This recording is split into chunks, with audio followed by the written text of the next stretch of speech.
So today is Sunday, 2025, September 28th. So I've been meaning to do this, but maybe today is the chance I have.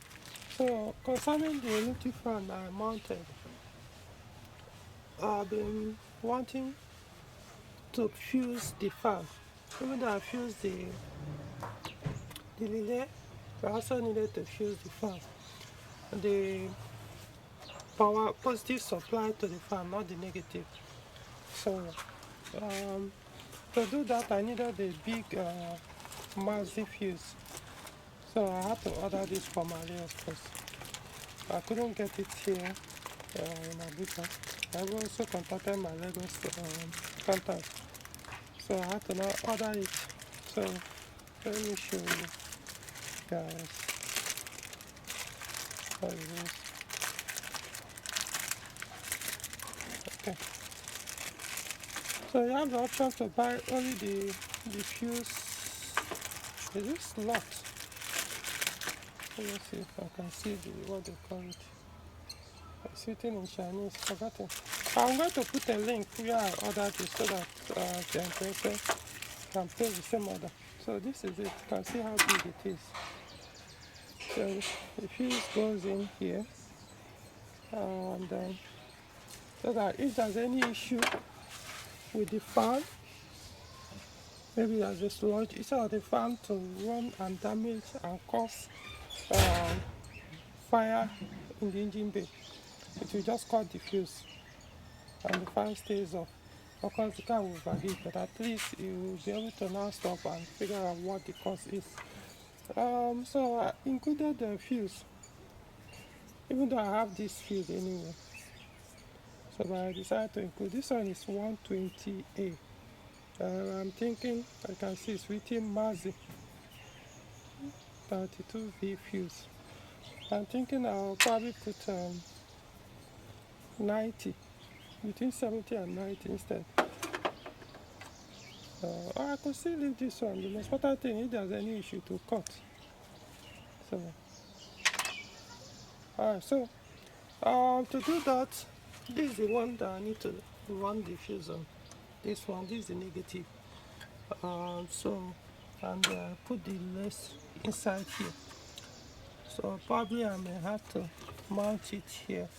It would make sense to mount it here so that anybody that sees it will know it's for the fan. But then it's my vehicle. So don't think that you need to leave it down exposed. So probably I'll just keep it here. To do that, I may have to remove the battery. I've already, I removed this side probably is naked. Let me do it here so that the fuse can stay here. Anytime I want to diagnose, I'll come to the fuse. It's my vehicle. I know if it's another person, I might not figure it out, but it's mine. Leaving it here, I will keep it exposed. But that makes sense here. And then it will make the wire too long here. So another thing I'm thinking of doing is, you can see the wire is dangling. I can touch the fan blade, not the blade. Well, maybe the belt, but so there's something I'm supposed to hold it here. I think I'll figure out how to. Maybe if I can perforate something here, then get a wire, something like this, and tie it here. We'll see. Let me try first. I'll first deal with this before another. Yeah, so look at how thick the wire is. It's actually very good for electrical component with high voltage. And fan does more power from the alternator. So this is the best fuse holder, if I'll call it fuse holder, for this work. So I've already cut the wire. This one is also thick, so I've joined it, and then look for fuse. I'm thinking to look for 90 amps. If you are ordering, the reason why I wanted to get this 120 is because I've never come across this 120 A fuse. So I have from 40 to 90. Let me show you guys. Like this one here, I have a spare one, which is 40. So see, this is 40. But this one, I need something higher. So I'll be able to flow the full power to the fan. Because if you put less capacity fuse, then it might blow. You may not be able to handle the power that goes to the fan or while the fan is working. So 120 will do the job. I don't want it to be too much. So I'll probably put 90. Between 70 to 90. Alright. So this is a spare fuse that I have. Maxi fuse is cement. So you can see 40, 70, 80, 80, 80. So I've checked fuse diagrams, and for cars like 406 and the rest, 407, I think what I've seen there for the fan are mostly between 40 to 70 mass. So I couldn't find that of the 548 since this fan is from 548. So I'm thinking maybe I'll go with 80. 70 would have made sense, but let me stick with 80, or at least put 80 for now. Let's see what happens. I think 70 would have been safer. But whichever one, anyway. So I'll put 80 and see if has any problem. Otherwise, I'll go back to 70. Or I can put 70, whichever one, but I'm not going to put 40 or that 120. So, make a choice, make a choice. Okay. You guys will see whichever one I put at the end. I'll show you guys. Okay. So, yeah, I've been able to do that, as you can see. And so, I decided to use 80 here. And this cover, I really like this because it will prevent any form of fluid entering it. So, meaning once you slide it in like this, covers it very well, normal. You won't be able to pull it out easily until you apply pressure. So, so that protects it. And so all I need to do now is to slide it in.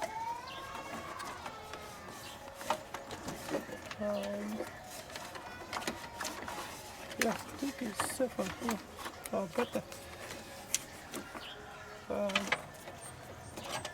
Yeah. So it's okay like this. So, so anytime I need, I'll just come here. In case the fan stops working, I can always easily come here and check if the fuse, pull it out, and check check if the fuse is blown or not by removing this. Let me see if I can remove it easily. But I can't. I have to use both hands to pull it out. Yeah. So that's the purpose. So I highly recommend this. If you have any kind of conversion you are doing on your electrical fan, you need something like this. Now this one too, you can see I'll be able to pass this wire, pass it here, and then use it to tie it here. So no matter what, you can never go beyond here and then touch this. So that solves it.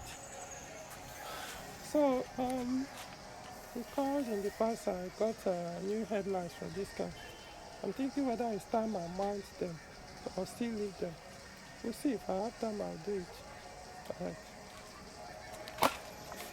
So something I've actually observed on this radiator. I noticed that this is actually partially bent, as you can see. So it seems it hit ground and then bent. So because of that, even when you put this cover, you won't be able to lap it very well. but it's not long enough anymore. One side will close, but one side will stay a little bit open. So what I decided to do was I wanted to get a tube, or old tube that I used, and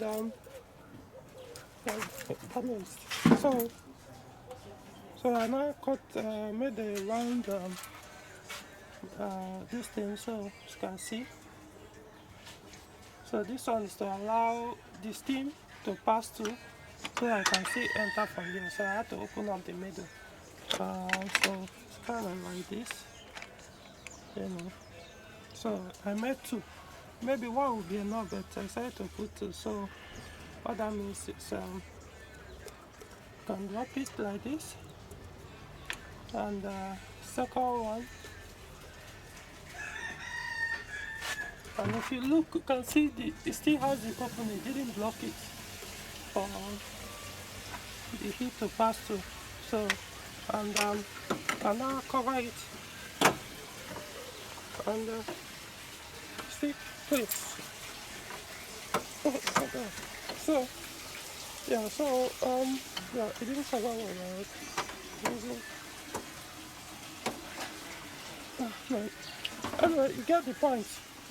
So what I'll now do is I'll have to fill it up, and can see you won't go too low because the way escape you from here. So I'll fill it up with coolant and then start the vehicle. So after an hour or so of drive, I'll see whether the fuel still remains the same. At least, and since it's coolant, I'll be able to know if there's any leakage from this side. Okay, so it's kind of ingenuity, ability to know how to figure things out. Otherwise, it will condemn this later. Okay, so let's see. So I've bleeded it with coolant, total coolant, so you can see it filled up now. And so I'm going to cover it. Let's see. I actually have two covers, but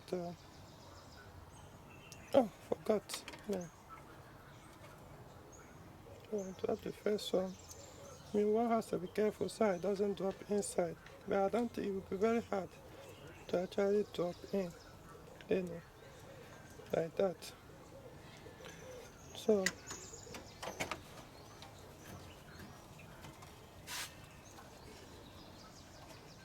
okay. Alright, it's locked right now. Alright, so it is tested.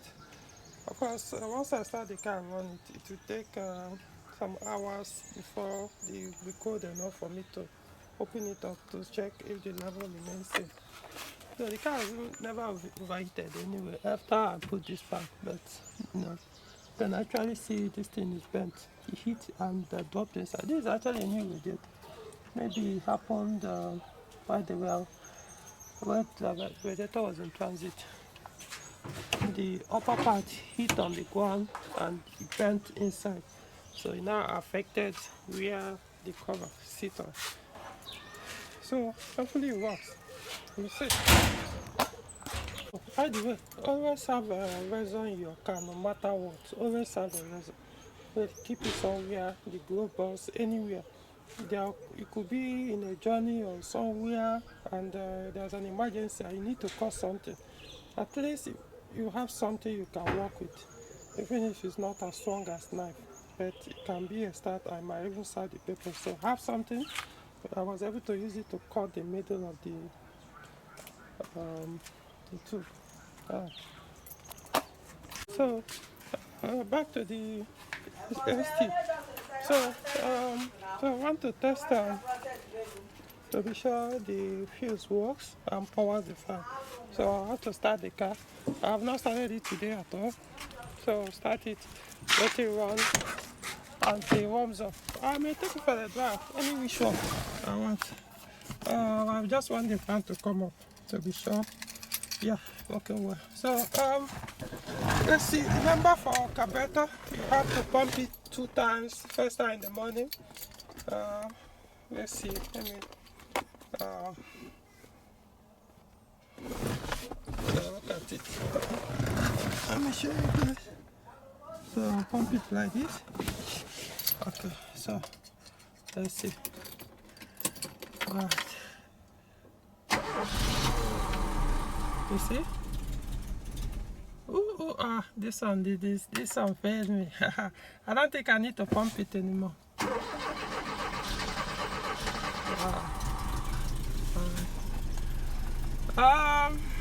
Okay. There are sometimes once I do that pumping 2 times, no more, to start and run on its own. But actually, looking at my 504 GL user manual, it said when you draw the choke, sometime in the morning, press the throttle, hold it a little lower, just a little bit lower as you are cranking the engine. So it's kind of normal for the carburetor. But in my own case, even that GL actually was the barrel carburetor, like Zenith, if I'm not mistaken. That's the one they came with, according to manual. So, but I decided to, sometimes I find it, there won't be any need for me to hold the throttle while cracking the engine. I just pump it, spray fuel a little, start it, starts. Sometimes it starts, goes off, start the second time, then it starts running. Alright, so let the engine warm up, then I'll get back to you guys once the fan comes up.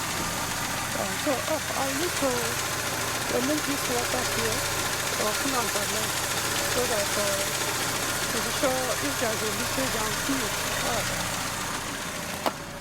Fortunately, I can see it still leaks,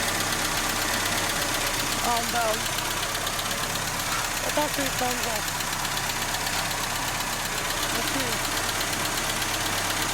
And the fan, the temperature is not even that high yet.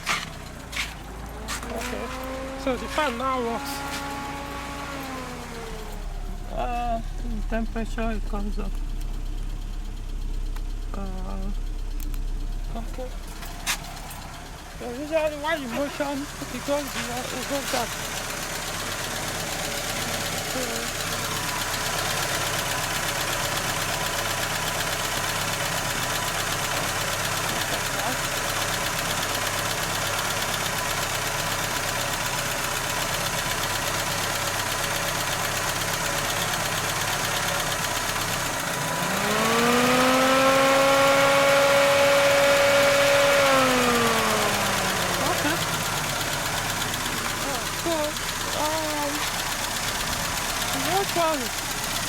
My lead changes this radiator, and I have another radiator here, but that one is a different model of part. So just like changing radiator will also force me to go and start doing this construction. Remember, I had to keep the radiator back from the original position so that this fan can enter. So I will have to now do the same. I do the same on the second radiator I have for it to work. Anyway, so that's the ready. Now, if it doesn't leak that much, I'll be using it like this, only when I have time to swap in the other radiator. Now I use it the type of cap, that cap that has the coolant level sensor. So that sensor doesn't work anyway, so I don't even bother line on it. According to that, I don't have to bother about. What I was saying, you get a point, it will stop leaking. But when it's full, it leaks. When you get to a point, then the leak will stop. So, both processes are working, so the thermostat is working well. So I think that's what is very important.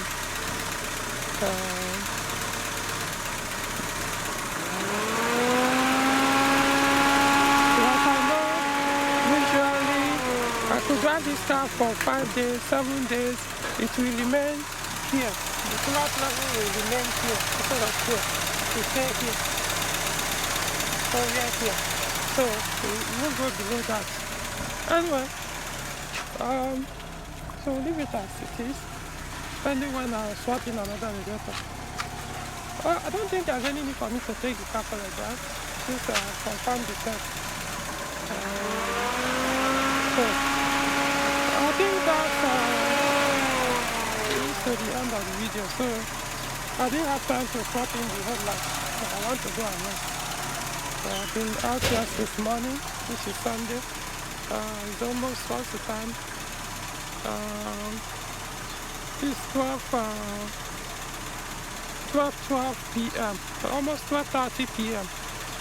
Sunday, 28th of September 2025. Okay, so till I see you guys in the next video.